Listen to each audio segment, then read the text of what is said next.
Swiss ambassador here. Good morning, Ambassador. Good morning, everybody, and thank you for joining us today at our event that we partnered together with SGInnovate. My name is Ziki, and I'm the head of community and brand at SGInnovate. And for those who do not know SGInnovate, we are a Singapore government-owned organization focused on building deep tech startups. We believe that deep tech has the potential to address some of the world's most pressing problems. And we firmly believe that deep tech can impact humanity positively. We work with scientist entrepreneurs to build and scale their startups. And we do that by investing in them, matching talent as they build their teams, and building a community where we bring like-minded folks to network and share knowledge. With events such as this, I'm very honored to be opening today's event alongside His Excellency Fabrice Fillier, Ambassador of Switzerland to Singapore. Thank you for the great partnership with the Swiss Chamber of Commerce. There is so much that we can learn from each other. Switzerland and Singapore have quite a few similarities. We're both considered small nations in terms of population size. Both our countries place a high priority on innovation and R&D. And Switzerland, as we all know, has consistently ranked top globally in the Global Innovation Index. Singapore ranks the highest in Asia. And in the area of AI, even though Switzerland and Singapore do not have the highest numbers of AI research publications, both countries take the top spots when it comes to the impact of our AI research citations. And AI as a technology is already positively impacting businesses across industries. Just looking at some of SGInnovate's portfolio companies, some of the startups that we've invested in. One, Firevisor, provides an AI-enabled quality control tool for high-volume manufacturers where they can detect and prevent defects. Movell AI, which uses AI to enable autonomous navigation of robots, which they can deploy on factory floors. And another that uses AI to detect and prevent cybersecurity breaches. These are just to name a few. I'm really looking forward to today's discussion on big data, AI, and Industry 4.0. With the experts on the panel today, I'm very sure we'll be learning a lot. And in events like this, it's important for us, we've moved everything to digital, and we found that, we've managed to expand the reach. We found that in a lot of these events, we get participants from across Asia and sometimes in Europe and the US as well. So please, from wherever you are dialing in from, give us a shout out, tell us in the chat function where you're calling us from. And together with our partners, these events bring experts from both our communities to share knowledge and, more importantly, collaborate for win-win outcomes. So I'd like to thank SGInnovate again for the partnership, and thank you all for attending this session. I am looking forward to a very rich, robust discussion with our expert panel. And with that, I'd like to now invite Ambassador Fabrice to please say a few words. Thank you. Ladies and gentlemen, dear guests and friends, it is a pleasure to welcome you to this event on Big Data, AI, and Industry 4.0, co-organized by SGInnovate and Singapore Innovate. The digital era is generating an overwhelming amount of data in the world and is only going to get bigger. New techniques based on traditional statistics and computer science make it increasingly feasible to analyze large data sets. With widespread deployment of sensors, IoT, and computer networks across the manufacturing sector, there is an ever-growing pool of data available for manufacturers' use. Using and understanding big data can present major business opportunities for leading corporations, including automation, in-depth insights, and data-driven decision-making. Big data can, for example, help manufacturers to uncover hidden opportunities for improving their supply chains as well as enhancing the production efficiency and quality. Huge amount of real-time data can immediately be analyzed and built into business processes for faster, smarter, and informed decision-making. As Singapore develops its digital economy, a trusted ecosystem is key. In the global discourse on AI ethics and governance issues, a balanced approach is needed. The big data revolution marks a radical change in the way the world works. With the development of these new technologies, individuals, scientists, corporations, governments have a moral responsibility to ensure its proper use. As Dawn Holmes mentioned in her publication, Big Data is Power, its potential for good is enormous. How we prevent its abuse is up to us. On this note, I would like to welcome our distinguished panelists for this session. Mr. Johan de Villiers, Managing Director, ABB Singapore, Professor Mark Findlay, Professor of Law at Singapore Management University and Director of its Center for AI and Data Governance, Ms. Lee Wan See, Director of Artificial Intelligence and Data Innovation at IMDA. Without further ado, I pass the floor to Mr. Andreas Deppeler, our moderator for this session. Andreas is a Director of Data and Analytics at PwC Singapore, an adjunct associate professor at NUS Business School, and a research affiliate at the Center on AI Technology for Humankind at NUS Business School. Thank you. Thank you, Ambassador Fillier, for the introduction, and welcome everyone to this panel discussion. As the Ambassador said in his introduction, data has been growing exponentially in the last 20, 30 years.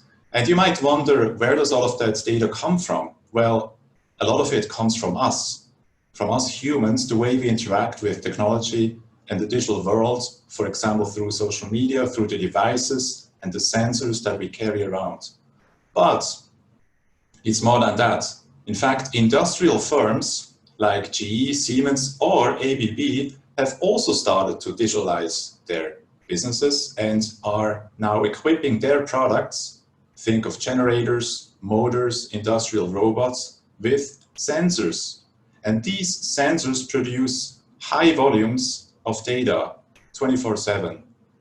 How can we use this data? How can we use AI to find patterns, derive predictions, and business insights? That's what I would like to discuss with my panelists today. And I would like to start with a question to Johan. How is ABB in general and in industrial automation in particular using big data and AI in this way? Hi, Andreas, and good morning, good afternoon, and evening, everyone. Great privilege to join with you. Yeah, this is an incredible, exciting journey that we're taking with our customers adopting digital technology in the industrial space.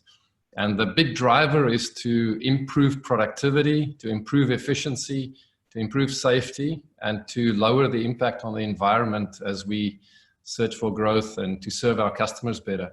And there are literally hundreds of applications already where digital solutions are complemented with artificial intelligence to bring value to customers. And I give you a handful of examples. I won't go into details, but energy management and energy forecasting is a very important space. So as you introduce renewables, the better you know what happens to loads and what will happen to the generation, the better you can manage stability of systems.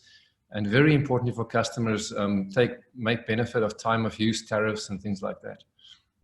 And as we introduce battery storage, that's going to become even more and more important to be able to forecast and predict and play with all the tools that you have to optimize things for the customers.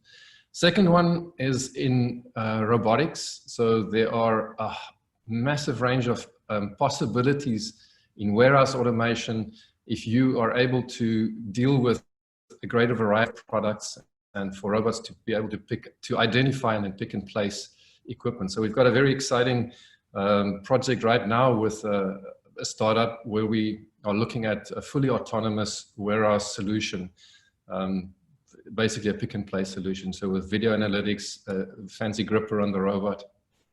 There's some very interesting projects in the marine sector to help vessel owners pick the best route and operate the machinery on the ship in such a way that you conserve the maximum amount of energy, so as energy efficient as possible, but continuing to do the journeys as safe as possible. Then in the area of maintenance, you know, all these industrial customers, there's heavy investment in equipment in all of these plants. And in the past, we've had to maintain this equipment at predefined time intervals because we simply did not know the condition of the equipment. But with AI and with this machinery generating vast amounts of data, we're able to predict the condition of this equipment and then maintain them only when necessary, and even predict failures, which then improves the uptime of the equipment. So that gives you a flavor of some of the things that we're working on and where AI and big data is adding a lot of value. You mentioned predictive maintenance. Are you using that only for your own equipment, or are you also making that available as a service to your clients? No, it's absolutely, it's part of the products that we sell to our customers. We have our own installed base with our customers that they're obviously relying on us to support these robots or large machines or power electronics like drives and UPSs, or the electricity distribution networks that go through these power plants and industrial plants. So absolutely, this is part of the core products that we sell and part of the services that we provide. But of course, we're not going to let the customers have all the fun on their own. So we also have our own factories, and we are deploying this technology in our own factories as pilots and as the de facto way of running our business. Yeah, and all the data that you gather from your clients then helps you to build better equipment in the future. Absolutely. We see this great combination of domain expertise, you know, people that really understand how a pulp and paper plant works, or how a mine works, or how a toy factory works, and then bringing all this data, making that available to them, combining and amplifying what they know through artificial intelligence. And that is well to solve, you know, to use the best brains to solve the most difficult problems, or to go after the biggest opportunities for improvement, and then do good business in the process. Yeah. Wansi, how do you see IMDA contributing to these business examples that Johan mentioned? And how do you see governments and private sector working together on this in Singapore? Thanks, Andreas. First of all, hello, everybody. I'm Wansi from IMDA. And thanks to SGI and SGI for inviting me to be on this panel. It's a great honor. To answer the question from Andreas, I think as a government agency, actually, we are not the ones that are doing the implementation. We are not the ones that are actually executing on the solutions, but so we help companies and work with private sector in various ways. And certainly AI and data is a huge part of our work because these are increasingly important components in any of the digitalization effort by the industry. So we work with companies large and small, whether they're SMEs or big MNCs across various industries, and to support the digital transformation in various ways. So I'll just name a few of them. One, in all these solutions that Johan mentioned, very often, sometimes it's about being able to find partners to co-innovate, access to tech partners especially. That's something that IMDA can do. We bridge companies with partners. We are also, one of the key work that we do is also about making sure that we have the right tech talent to build these solutions, deploy these AI systems and so on. So we also make sure that our tech professionals in Singapore have the right skill sets and they meet the needs of the companies. Another example is in the area of infrastructure. To be able to collect all this data, you know, in a factory, in the manufacturing processes and so on. As Ambassador mentioned earlier, there's going to be a lot of IoT involved. How do we do that? Of course, the network is important. And recently, IMDA just announced that we are issuing our licenses we've issued our licenses for 5G to Singtel, as well as a partnership between M1 and StarHub. So with 5G, what we're trying to do is really to encourage innovative applications in 5G. So one of them, tapping on this 40 million fund that NRF and IMDA has put together, is this trial that M1 is doing with a couple of partners, IBM and Samsung. for Industry 4.0, to look at and test new features in manufacturing processes with 5G. Then, of course, the final example that I bring really then is an area that's much closer to where I focus my energies and my work. That's in AI and data governance. So we want to promote and encourage the responsible use of data and AI. So these are ways in which we are partnering industry.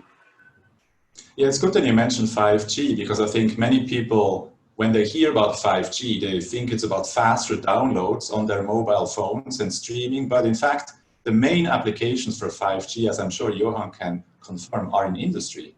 Yes. Yeah. Yeah. Yeah. I mean, it's definitely an industry. I mean, you're going to be able to access 1,000 times more connections with 5G. So it's going to be huge for IoT, especially in the industrial space. And then things like faster downloads, actually lower latency, that means quicker response time. It's going to be very important for autonomous systems, robotics, and so on in the industrial space. Yeah. You also mentioned data governance, 1C. So I wanted to follow up with Mark, because he is also working on data governance at SMU. What the contributions that he sees from academia on data governance. And also, I would like to get a better sense of the risks, because I think so far we have mostly been speaking about the opportunities from big data, AI, Industry 4.0, 5G, but what are the risks, Mark?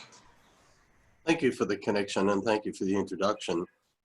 Going backwards from risk, I suppose, is something which is a little bit in the background when it comes to a discussion about the use of big data, because in many respects, the development of the technology, the development of the capacity, the development of the data spread and the data sharing has gone ahead way faster than regulatory developments to make sure that risk is protected against.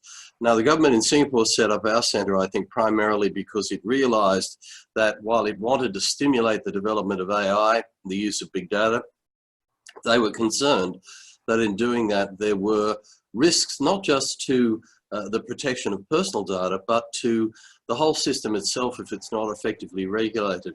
And I'll give you an example of this. I was talking to some colleagues and policymakers in China about the issue of ethics and ethics principles.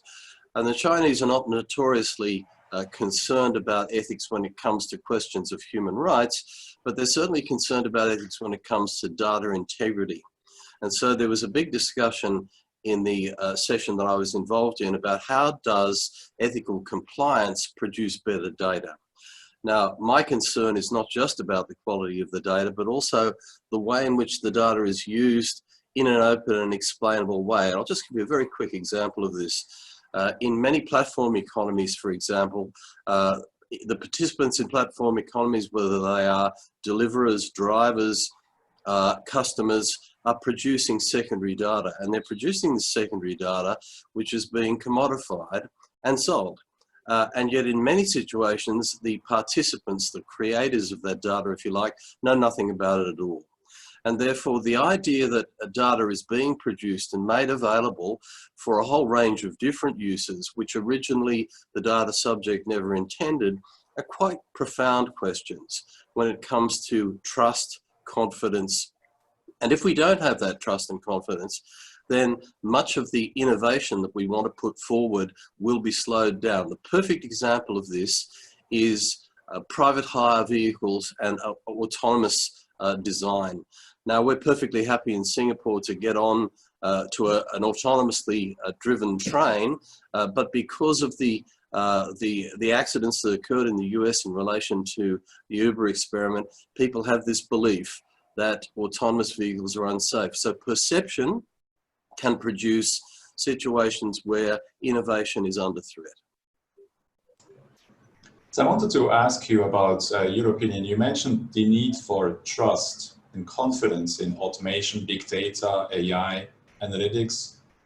What recommendations could you give to a firm like ABB on what they could do to earn the trust of their stakeholders when it comes to big data adoption and platform businesses? It's an interesting question you ask, because we've been involved in some quite grassroots work in relation to ethics attribution and distribution within big companies. And most big companies today have ethical principles that they ascribe to. They're well publicized. They are core values of the organization.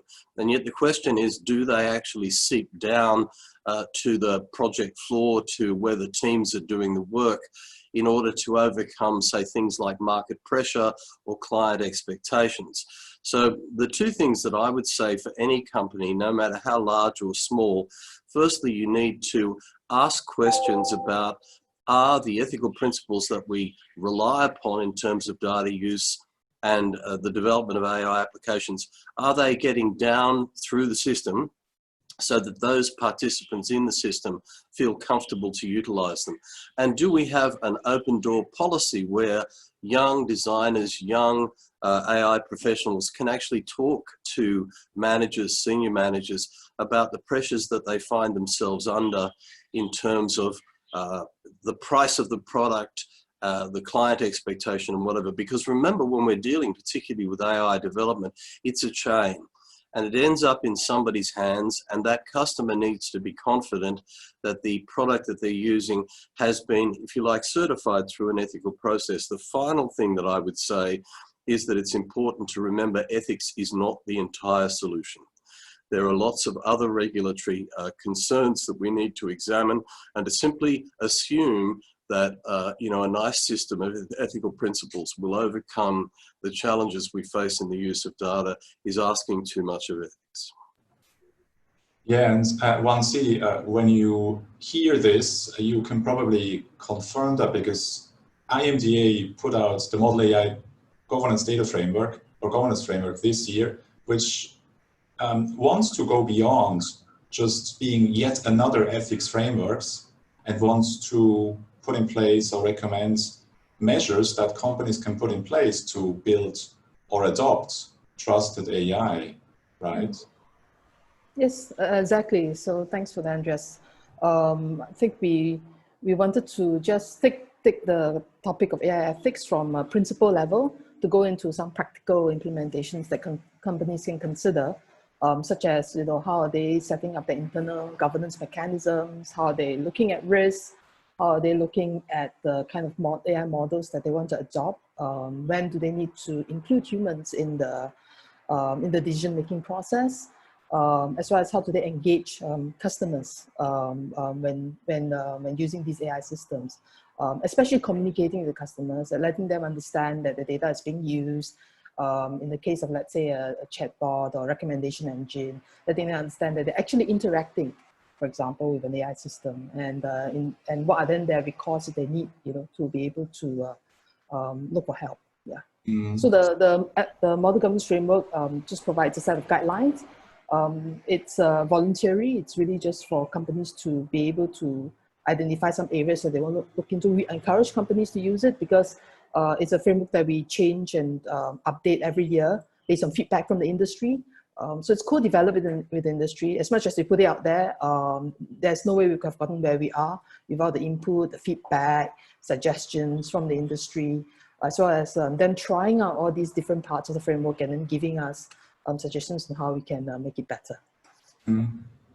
So, Johan, after having heard these points from Mark and Wansi, what is ABB doing to implement, for example, data governance or security or ethical guidelines for the use of data and automation? Yeah, that's a very, very big topic for us and for our customers. And I think will be critical to see, whether we would get this really large scale benefits from AI or whether this will continue to be quite slow in adoption. So with industrial customers, especially process industries, they are very conservative for very good reasons. These are very expensive plants, and if something goes wrong, you can kill many people. Human lives are at stake. So it's for the core process control software, it's rare to see AI. It's just too brittle at the moment to involve that in those core processes, rightly so. And then you get all kinds of other data. And we've taken the stance from the start that our customers' data belongs to them. We're never going to compete to them for their data. And only with their permission would we use data to improve products and into our R&D process. Cybersecurity, absolutely critical. It's very important for all of our customers. A lot of the critical data never leaves the site. A lot of it's processed on site or on the edge, but not in the cloud yet. But when you start to talk about maintenance data and things like that, one way feeds out, a lot more possibilities exist. I think for us, we rely a lot on partners, and I think that is the future. Nobody's going to have all the solutions, to unlock the full value for customers. And I think that whole ecosystem it's one thing for us to have an ethical approach to our customers, but we need reliable suppliers and system integrators and people that do AI code and things like that. So I think it's absolutely critical that regulation catches up. I completely agree with Mark that it's been a little bit slow. The available technology today can do much harm or much good, and I think we need to be sure that that's safeguarded. We also obviously want a level playing field when it comes to competing, so those are all important. And then just to finish with, as a company, we have a very strict code of conduct that includes the way we deal with customer data and how we go to market. So, and there we use software tools, including AI, to screen for, where someone oversteps a line or to find, potential problems. So you can use these tools even to safeguard the company and to protect its reputation. Mm. So Mark mentioned certification of AI products or services as a way for buyers like yourselves to gain trust in AI solutions, because I assume that not all the AI that you develop within ABB is developed by your own teams. You probably also buy a lot of services from third-party developers. So what do you think of certification as an idea? That would be quite difficult for industry, and at least at the level of maturity that we have at the moment in AI adoption, because the applications are so varied and so wide. So we have, I think the best way to look at it is we've got this toolbox of all kinds of tools. So there's the actual product, let's say a motor and a drive that drives a compressor in an oil and gas plant. And there's embedded software in that drive, which is, very reliable and highly protected. But then you start to connect with that, as once you said, with 5G and taking data out of that to understand how the process works and so on. And that varies from application to application. So I think that would be quite a challenge for us to have these fixed products that's certified. Yeah, but then there's another point that came to my attention when you talked about the ecosystem and the importance to work with partners. Do you consider governments and academia to be part of that ecosystem? And if so, in what way? Yeah, absolutely. Absolutely. So we are at the very early phase in industry of adopting digitalization and to unlock the full value of that. So I think there's a lot of new technology coming. So academia, absolutely a key part of this. And we also have very intentional relationships with universities and research institutions around the world. And then the startup scene is very exciting. There are lots of very innovative solutions that we can combine with our solutions, where I just last week spoke to someone here in Singapore about robotic application in the wafer fab industry, and where they've got a very smart AI add-on to look at quality management and control through the process that we can package together with our solution. So it's absolutely critical for us that there are rules and regulations and that our whole ecosystem is reliable and dependable. So specifically here in Singapore, what additional supports would you need or would you wish from somebody like IMDA in this regard? The list is long, but yeah, I think regulation that protect and enable, I think both of those, and to find the right balance there. I would say, the whole rollout of the 5G network and access to industry is going to be critical for unlocking value. So there's a big topic there on its own. And I think, just helping us encourage that training happens everywhere, awareness happens everywhere around the risks, the opportunities, and developing the skills. So Wansi, as the government representative on this panel, speaking on behalf of the entire government, are these demands realistic? Is that something that government agencies can provide? Yeah, of course they are realistic. I think Johan has been very kind not to ask for too much. Actually, I think these are areas that we are working on with the industry anyway. You know, as I already mentioned, the 5G network rollout, and it's very important for us that it's not just about the network rollout, because the network rollout is just providing the underlying infrastructure. What's really important are the 5G applications that can then tap on this infrastructure and can create value. And the only way that we can identify these applications or develop these applications is to work with the industry. That's why we are very keen to bring partners together, whether on the user side, the technology side, as well as, of course, on the telco side, to work together to innovate in the 5G space. Because for Singapore, we're not going to be building 5G chipsets or network equipment and so on. You know, we are really looking at the upper layers, how we're going to apply the technology in a way that's going to be competitive for our industry and for our companies. So that's one, right? And then, of course, we spoke briefly about training and capability development and all that. That's something that's also very close to our hearts. We want to make sure that it's not just about meeting the needs of the companies, but also about ensuring that our workforce feels that they can contribute, that they can continue to be relevant, even as technology develops, whether it's in AI, data, 5G, and so on. These are a couple of ways in which we are happy to support the industry. And then when Johan mentioned the ecosystem, he also specifically mentions academia. So Mark, what is your view on how would you like to contribute to this ecosystem development, specifically here in Singapore, but also maybe what examples do you see of other industry academia collaborations globally that you think could be adopted here in Singapore? Well, just in terms of academic scholarship contributing, excuse me, I think that there are dimensions of the problems in implementing AI and big data policy which do not simply have technological solutions. And technologists and managers and business organizers are not necessarily well suited to understand why in certain social locations things don't seem to work out the way that they want them to. A perfect example is in Singapore, in China, in Korea, very little discussion, social discussion about digital contact tracing during the COVID period. And yet in the UK, they're still unable to roll anything out. And that's not a technological problem entirely. That's an anthropological problem. That's a problem about the way in which society sees things in different places at different times. And yet one of the questions that's just come through in the question and answer box relates to Singapore's sensitivity about healthcare data. Now, Singapore is very sensitive about healthcare data, and that's because Singaporeans culturally, socially, are very concerned about health and the privacy of their health information. So what academics can do is to hold up a mirror to industry and technology that is a mirror from other disciplines, and to say, have you thought about this? Have you looked at that? Something very close to my heart is the relationship between AI and the delivery of legal services.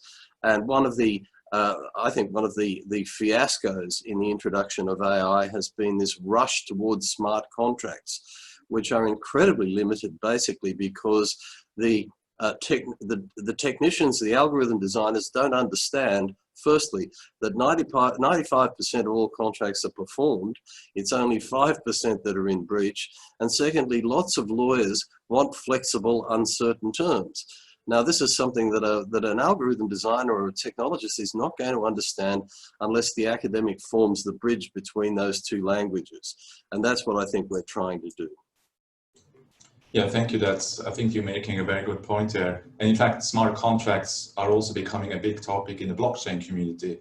But I think, as you rightly point out, these are neither smart nor are they contracts in a legal sense. So there's a bit of hype there.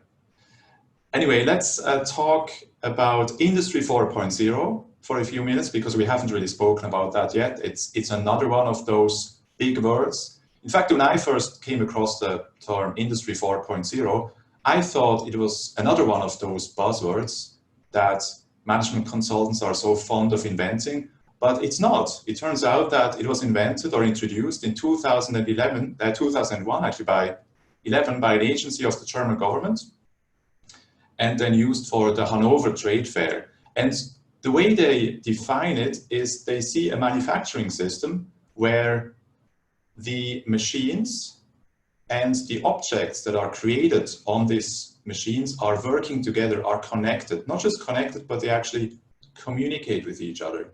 So I saw a very interesting video of an experimental factory by ABB on YouTube that produces circuit breakers. We heard a lot about circuit breakers here in Singapore, but in fact, ABB invented them, as I know now, 90 years ago. And so they have this factory where the parts and the machines communicate with each other. So I thought it was really fascinating. And Johan, I was wondering if you could give us a little bit more information on that and how ABB is using and installing these smart factories and how you see the future of smart manufacturing. Absolutely. Yeah, that's a very exciting factory in Heidelberg in Germany, and with all the latest and greatest that we produce and that we can get our partners. Basically driving at quality, at productivity improvement, which the world really needs. We've not done a good job at driving up productivity. And I mean, I understand the conversation about the future of work and protecting jobs, which is extremely real, and we can never do this in an inhumane way. But if you look at the facts, we have not been able to get productivity growth, and we really need new solutions to enable economic growth in countries, which is so key to better the plight of people. In terms of the deployment, so there's been in industry, I mean, from the previous industrial revolution, I would say, a lot of automation. So most of these factories and industrial plants cannot be run by human beings. They're too complicated, it's impossible. And they are highly automated. But what's now happening is there's an order of magnitude more equipment that could be connected, that could tell you about the process, that could be maintained in a smarter way. And we couldn't do that in the past because the cost of the sensors was simply too high. And then to connect those sensors was a very difficult task, because imagine a petrochemical refinery that spans maybe 10 square kilometers to run wiring out up stacks that could be, 100 meters up in the sky. To physically connect to those sensors is cost. I mean, it completely kills the value proposition. But with wireless communication, and specifically with low energy 5G communication, it is now becoming possible.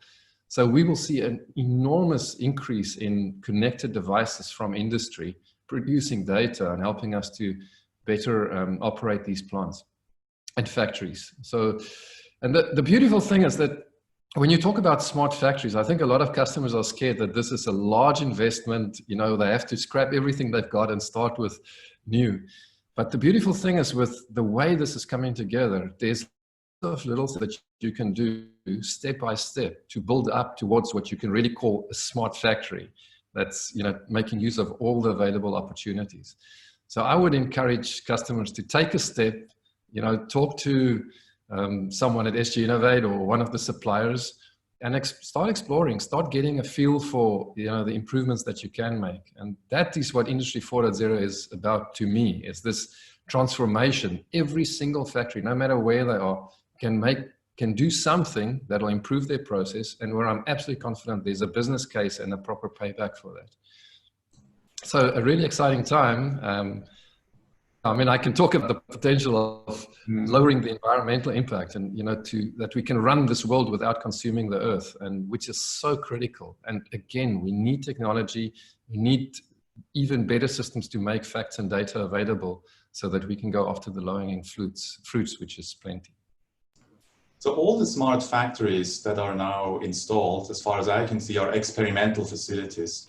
How long do you think it will take until we see large-scale factories, until we see almost all of production becoming smart? Are we years away? Are we decades away? What's your prediction? It's very difficult to predict. I'm not a fortune teller, but what I can say from my personal experience and just from what I observe in the market, there are some of our customers who are very far down the line of automation. If you look at a wafer fab facility today and the levels of automation, I think they're close to levels of maturity in terms of what you can do with robotic automation. But it's a very fixed process. There's very few variables, so easier to do. When it comes to smaller factories that's got 1 or 2 robots maybe or so on, I mean, they may never get there. So I think there's this whole range of possibilities across the whole industrial landscape of adoption. I think as long as everybody continues to make progress and continues to use data and facts and insights that are not possible to process with human brains to make their processes safer, more productive, we're going to make progress here. Mm. But I don't think, I mean, it's difficult for me to think about a concept of a smart factory that is now reached, because the day they reach that, there will be new technology and better algorithms and new ideas around software to improve. So I think this is, we should think about this as a continuous improvement process of continuously adopting the latest and greatest technology. Obviously checking for business case, because I think that's one thing that I really have seen hurt the early phases of technology adoption in industry, is where there's a lot of hype, it becomes a marketing tool. But then, when you deploy these solutions and it doesn't provide a payback to the customer, I mean, that is a disaster. So something we work hard at to make sure that we can really show the business case and the return to the customer. Yeah. So you mentioned collaboration of robots and humans, or the way facilities now use robots, and ABB is obviously one of the largest, if not the largest, producer of industrial robots. In this paradigm, the robots are working by themselves. They have to be physically separated from the humans, because otherwise it wouldn't be safe. But I would like to talk about something else now, which is about humans and robots and AI working together as a team. And we already see that happening in the service industry and in almost every major firm. How do you see the future of the workforce, not specifically in industry, but in general, also including management positions, where AI is taking better and better decisions? Yeah, it's a very exciting space, and I think a long runway of continuous development there. And again, very sector specific. So if you take, let's say, logistics, there's a massive increase in demand in logistics. So there it's not so much about replacing humans with machines. It is truly men and machines working side by side in smart and innovative ways. And with AI, with 5G particularly, we're now increasingly able to remove the fences from robots, because if you know exactly where the people are, and with video analytics and integrating all of this, you can actually simplify factories and warehouses tremendously. And I think fantastic opportunities. At Davos at WEF, we illustrated a remotely controlled robot, which opens another whole set of possibilities, where someone 2 kilometers away was drawing something, and then through a 5G connection in real time, the robot was repeating that drawing in sand, for example. But you can imagine the possibilities of humans controlling machinery, but don't necessarily have to be physically present in some of these sites, which are often in very remote parts of the world. It's really expensive to maintain and keep specialists there. So great opportunities to do better. Yeah. So where do you see the role of IMDA in preparing or helping businesses to do this organizational transformation where humans and AI work much more closely together? How can you support this? And how can you also take away some of the fear that we see among the humans, that they will be replaced in the future by more and more intelligent machines? Let's deal with the fear question first, because that's always that's a little bit more straightforward. I think the first really is to be able to help them understand what the machine can or cannot do. I think when people think about AI, they start thinking about Skynet and Terminator and things like that. And clearly that we are nowhere near any of those, right? I mean, it's a very narrow application of AI today. So it's really just helping them understand, right, what it can or cannot do. Where are some of the applications that they're actually already interacting, right, with our AI system as part of their lives, whether you're watching on-demand Netflix, and at home, whether you're buying something online, you're already interacting with AI in many ways. So that's one way, education, awareness, and so on. The second part is really also then about ensuring that they feel confident, right, as an individual, that even in this environment where you have machines that can automate certain very specific tasks, right? The role of a human doesn't diminish and neither does it go away, right? So there'll be new areas and new jobs that humans need to do, right? And actually, hopefully, we're able to address tasks that are more dangerous, more repetitive, more mundane with machines, so that individuals can perform different types of more interesting kind of jobs. So on that note, we really want to work with companies to be able to understand how jobs and tasks in their organizations are changing with automation and with AI and with digitalization. They have to think about that. It's not just about implementing a system, but the impact to their employees, impact to their staff, and then how then do they transform? What are the kind of frameworks that they can use? So that's something that we're working on, as well as what are the kind of schemes that they can tap on, right, from the government to help, especially the employees reskill, upskill, and so on, to new roles, to changing roles. So those are a couple of areas. And then finally, then really is about giving consumers the assurance as well, that AI is not going to be deployed willy-nilly, or anyhowly, right? That it's going to be done in a responsible way. Singapore, I think we have a reputation to uphold, a reputation of trust, of doing things in a practical way, but also in a way that's responsible. So that's something that, that's where I think our work in AI governance, building trust in the AI ecosystem, the data ecosystem is important. Because it's not just about working with the companies on what they can do with these methodologies and frameworks and ethic questions and all that, but it's really also about then creating, for the consumers, this ecosystem of trust so that they can participate and they are more willing to interact. Yeah. Yeah, thank you. Final question to Mark, and then we need to look at the Q&A.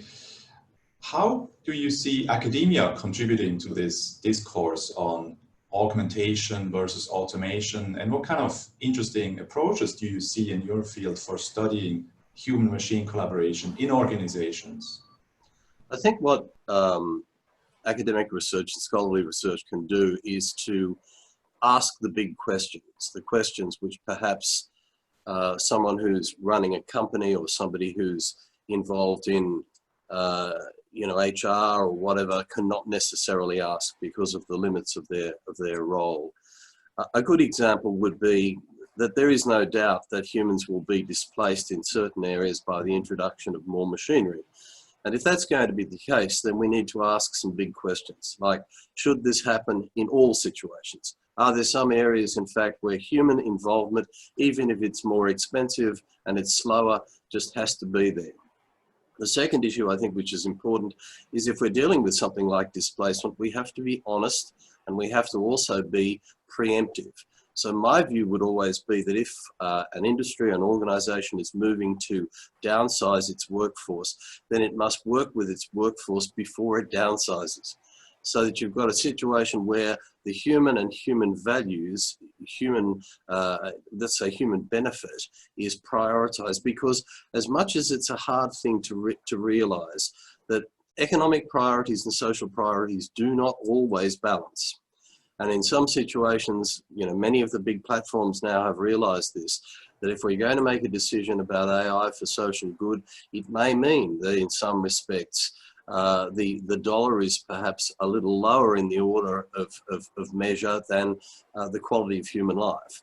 And so I think what we're doing now is we're trying to get two issues up and clear. One is that there should be no situation in Singapore where AI and human involvement is separated. This idea of taking humans out of the loop is a nonsense, and we need to face that and to understand that. And the second big issue I think that we want to confront is, let's be realistic about the use of big data, about the use of AI. What can it do? What can't it do? What should it do?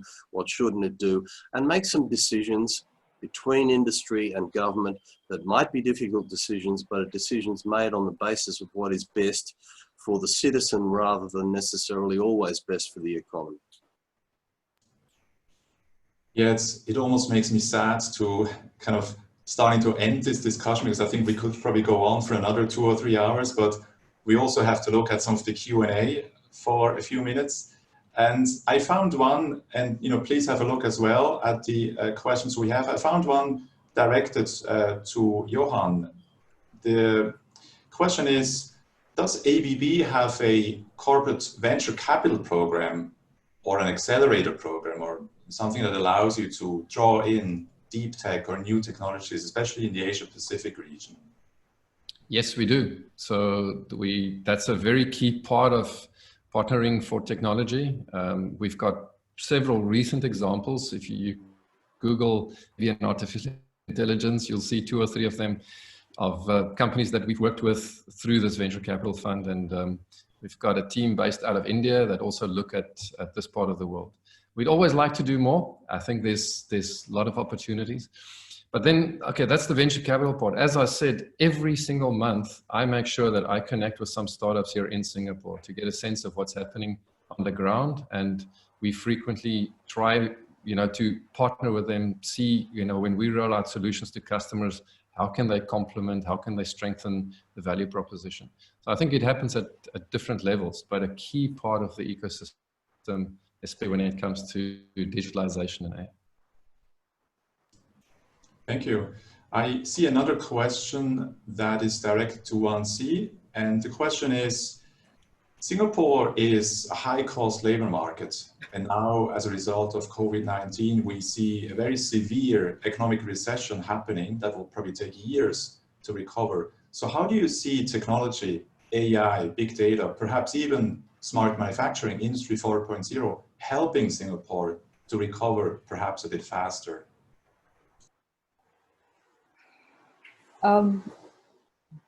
Okay. Yeah, that's a good question actually, and I think that's something that we're definitely working very hard on addressing.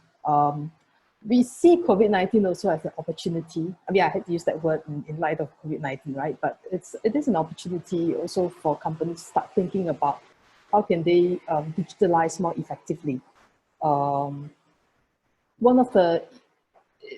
We look at how companies like ABB has used technology, and it's very sophisticated and advanced, right? But we also have a lot of companies that spread across the spectrum, SMEs, a lot of other smaller companies that actually have not actually gone down the digital journey yet, or they're just starting. So this is actually a good opportunity for them to ramp up and look at how they can digitalize more effectively. Because government is really pouring a lot of resources into this. We are giving grants to companies to adopt digital solutions because we see that that's really critical in ensuring that we continue to remain competitive for Singapore's economy. The question is right. I mean, the high cost labor market. In fact, it's not just about the cost of the labor market, it's the limited labor market. We are a small country. Technology definitely is going to be a very, very key part to our remain competitive. All these questions about productivity, about reaching new customers, these are ways in which we can achieve. This can be achieved through technology. Yeah, thank you. There was a related question perhaps that I would like to ask Mark, which is about how do we close the skill gap? We've talked about how to become smarter in manufacturing, how to use big data, automation, AI. But I think it's very clear that we also need a workforce that is able to implement this. And so where do you see the role of universities, but also perhaps government in closing the skill gap, and what perhaps should be done more to help us to get there, in your opinion? I think the issue is not so much a high-cost labour market, but a sectorally dysfunctional one, so that in some areas you have overpriced labour, in other areas you have very underpriced labour, and because of that you have different pressures towards automation. So that if you look at the construction industry in Singapore with its heavy reliance on undervalued migrant labour, and the COVID impact, that's going to have to change in the future for a whole variety of different reasons. You go onto a building site in Hong Kong, for example, you don't see anything like this because they've technologized 15, 20 years ago. Now, when I first came to Singapore, I was surprised in the healthcare sector, for example, that nursing was considered to be a low-level professional enterprise. So it's very difficult to encourage young Singaporean women into that area. And this is a mindset of parents to some extent. The parents have this idea that they've got to send their kid to law school or to medical school, and that to be an engineer or to be a, you know, someone who's involved in these sort of non-white collar areas is somehow seen to be less prestigious and less valuable. I can tell you now, as an educator of young law students, that's going to change, because the legal profession is oversupplied. It's losing clients because it's overpriced, and the introduction of AI will reduce the need for human labour in that area. So we're going to see a big shift. I think the primary answer to your question is that that we have to, as educators, be much more realistic about the link between tertiary education and future careers, because that's not going to be guaranteed as much as it was in the past. And we have to assist parents and assist young people to be much more flexible, much more capable of shifting across careers, rather than necessarily being narrowly confined to one discipline. So for example, if I was talking to a parent of a young woman in Singapore, I would say the healthcare sector is a great sector to get into, but the young woman concerned might need to be very flexible in terms of the areas that she wants to participate in, rather than just becoming a doctor. So I think it's flexibility, and also aligned with that, I think we need the input of industry, not so much to say, oh, you know, the tertiary sector is not supplying us with what we need, but to say we want to work with the tertiary sector so that we can ensure a much more diverse and, if you like, resilient and robust labour force that certainly is less concerned about salary and more concerned about quality of life. Because the simple fact is that over the next 20 or 30 years, there will be a depreciation in most salary ranges because of the fact that there's going to be pressure on labour force. And that brings about a new question, which I'm finding young people are really stepping up to. What do I want out of work? Do I want to enjoy going to work, or do I want to have a new Ferrari? And I think that's something that we need to try and discuss and talk about much more frankly and openly with parents, with employers, and with prospective students. Very wise words. Thank you for that. I think we can almost take that as a closing statement and hopefully have a separate panel to talk about some of these issues. Unfortunately, we weren't able to go through all the questions of the audience, but I would like to wrap up and thank the panelists, Johan, Wansi, and Mark, for participating, and also thank SGInnovate and the Swiss Chamber of Commerce for organizing, and to Ambassador Fillier for his introductory remarks. With that, I would like to hand back to SGInnovate. Thank you very much.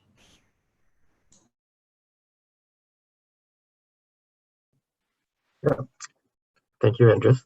So once again, as per what Andres mentioned, it's a pity that we are not able to address all the questions that have been directed to us. So for the attendees, thank you for staying us till now. There's more than 100 of you that stayed all the way. And for any questions or opportunities that you'd like to reach out to us, do drop us a mail at events@sginnovate.com. Yeah, and then just for the speakers and Ambassador, thank you very much as well for delivering such a wonderful topic and a great discussion that has been provided for everyone that has joined us today. So with that, I would also like to take a picture once more to just so that we can capture and commemorate this event. So once again, can I just have everyone to just have a very quick wave in front of your camera so that we can have the picture taken? Yep, ready. Wait for a while and sorry, give me a while. Okay, ready and smile. Okay, one more time. Okay, yeah. So with that, we shall wrap things up. Once again, to all the attendees, do keep a lookout for our end event mail. We will be actually uploading a recording on YouTube. So the link will be present in the end event mail. So with that, thank you everyone once again. Have a good day. Stay safe, stay healthy, and goodbye. Thank you very much, everyone. Thank you. Thank you. Bye-bye all. Bye-bye. Thank you. Thank you, Ambassador. Thank you. Bye-bye. Nice day. Thank you. Bye. Thanks, Andreas. Great job with the moderation. Thanks a lot. Yeah, and to Johan, I think if you have an opportunity, we should catch up. Yeah, have a chat or something. Yeah. It was great. Nice to talk to you. We'll great. connect. Nice. Yeah, we'll connect separately. Okay. Good to talk to you. Everybody, thanks. Thanks, Amy. Thank you. Yeah, thank you once here. Thank you, Johan. Bye-bye.